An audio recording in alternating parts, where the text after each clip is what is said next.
शेतकऱ्यांच्या खात्यात 30,000 रुपये जमा. तर तुम्हा सर्व शेतकरी बांधवांसाठी रब्बी अनुदान वाटप इथं सुरू झालेलं आहे. तर यामध्ये कोणकोणत्या जिल्ह्यात किती निधी आलेला आहे या संदर्भात आपण आजच्या व्हिडिओमध्ये माहिती पाहणार आहे.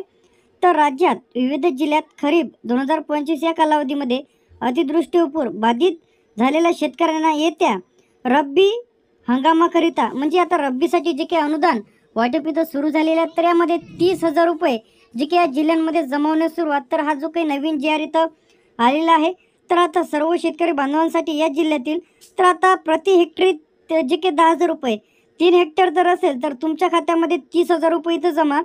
तर जून 2025 ते सप्टेंबर 2025 या कालावधीमध्ये अतिवृष्टी व पूर व चक्रीवादळ या नैसर्गिक आपत्तीमुळे जे की 10,000 रुपयाची रक्कम थेट शेतकऱ्यांच्या खात्यामध्ये डीबीटीच्या माध्यमातून जे की या जिल्ह्यांमध्ये जमा सुरुवात झालेली आहे. तर त्यामध्ये जो काही निधी सर्व शेतकरी बांधवांसाठी इथं आलेला आहे जे की आधारली बँक खात्यामध्ये, तर त्यांसाठी जो काही निधी इथं आलेला आहे 3,499 कोटी 84,11,000 जे की या जिल्ह्यांकरिता निधी इथं आलेला आहे. किती आलेला आहे?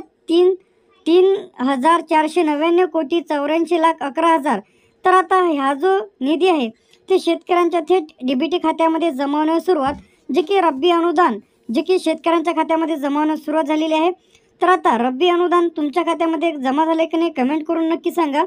तर आता रब्बी अनुदान सर्व शेतकरी बांधवांच्या जे की या जिल्ह्यांमध्ये, तर आता यामध्ये कोणकोणते जिल्हे आहेत ते आपण इथं चेक करून घेणार आहोत. तर इथं खाली आल्यानंतर यामध्ये पहिला जो विभाग आहे छत्रपती संभाजीनगर विभाग. तर आता या सर्व जिल्ह्यांकरिता 3,499 कोटी 84,11,000 निधी इथं आलेला आहे. पहिला जो जिल्हा यामध्ये छत्रपती संभाजीनगर, 2 नंबरला येते हिंगोली, 3 नंबरला नांदेड, 4 नंबरला बीड, 5 नंबरला जालना. तर या जिल्ह्यांसाठी जे काही बाधित शेतकऱ्यांची संख्या आणि त्यासाठी आलेला निधी तुम्हाला इथे दाखवलेला आहे. त्यानंतर इथं जून, तर आता याचे जे काही पैसे आहेत ते जमा होण्यास सुरुवात. त्यानंतर येते सोलापूर. तर आता यामध्ये जे की सोलापूर, जालना, बीड, नांदेड, हिंगोली, छत्रपती संभाजीनगर, तर यामध्ये आता 1, 2, 3, 4, 5 आणि 6 जिल्ह्यांकरिता पुणे आणि छत्रपती संभाजीनगर, तर या जिल्ह्यांसाठी 3,499 कोटी 84,11,000 एवढा निधी आलेला आहे. तर आता हा जो निधी आहे शेतकऱ्यांच्या खात्यामध्ये जमा होण्यास सुरुवात झालेली आहे. तर आता सोलापूर, जालना, बीड, नांदेड, हिंगोली, छत्रपती संभाजीनगर, तर या जिल्ह्यांमध्ये 3,499 कोटी 84,11,000 निधी आलेला आहे. त्यानंतर राज्यात विविध जिल्ह्यात खरीप 2025 आणि हा जो काही दुसरा जी आर इथं आलेला आहे रब्बी हंगामाकरिता बियाणे व इतर याबद्दल अनुदान देण्याबाबत. तर आता अनुदान वाटपाबद्दल हा जो काही जी आर इथं आलेला आहे, तर त्यामध्ये आता शेतकरी बांधवांना तर प्रति हेक्टरी म्हणजे 1 हेक्टर असेल तर 10,000, 2 हेक्टर 20,000, 3 हेक्टर 30,000 जे की आता शेतकऱ्यांचे शेती पीक नुकसान, शेतजमीन खरडून जाणे, विहिरीचे नुकसान, मनुष्यहानी, पशुहानी, घर पडझड, तर या संदर्भात जे की 2 जी आर इथं आलेले आहेत. तर घरातील वस्तू साहित्य नुकसान, वैयक्तिक तसेच मालकीचे मोठ्या प्रमाणामध्ये आता प्रति हेक्टरी 10,000 रुपये जे की इथं मिळणार आहे.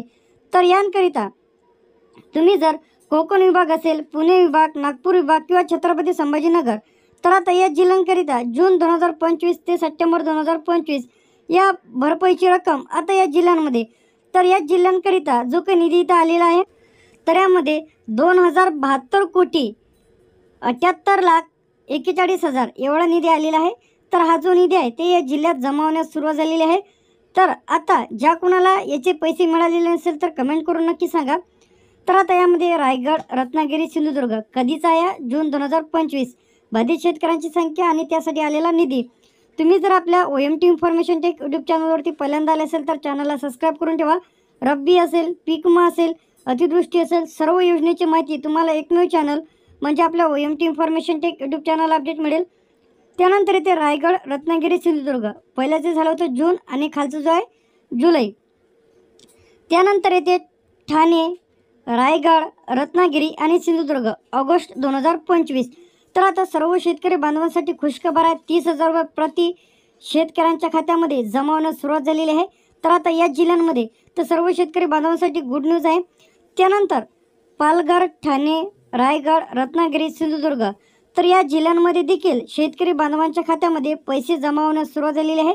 तर आता तुम्ही कोणत्या जिल्ह्यांमधून व भरपाईची रक्कम तुमच्या खात्यामध्ये जमा झाली की नाही कमेंट करून नक्की सांगायचं आहे. त्यानंतर इथे पुणे आणि सांगली. तर आता पुणे, सांगली, त्यानंतर आतापर्यंत आपण इथे पाहिलेले यामध्ये जे काही जिल्हे आहे तर यामध्ये रायगड, रत्नागिरी, सिंधुदुर्ग, त्यानंतर ठाणे, रायगड, रत्नागिरी, सिंधुदुर्ग, त्यानंतर पालघर, ठाणे, रायगड, रत्नागिरी, सिंधुदुर्ग, त्यानंतर पुणे आणि सांगली. पुणेमध्ये जून ते सप्टेंबर आणि सांगलीमध्ये जून ते ऑगस्ट. त्यानंतर इथे वर्धा, जून सप्टेंबर. त्यानंतर वर्धा झाल्यानंतर धाराशिव, लातूर, परभणी. तर आता परभणी, लातूर, धाराशिव, वर्धा, तर या सर्व जिल्ह्यांकरिता ही आनंदाची बातमी आहे. तर आता या जिल्ह्यांकरिता जे की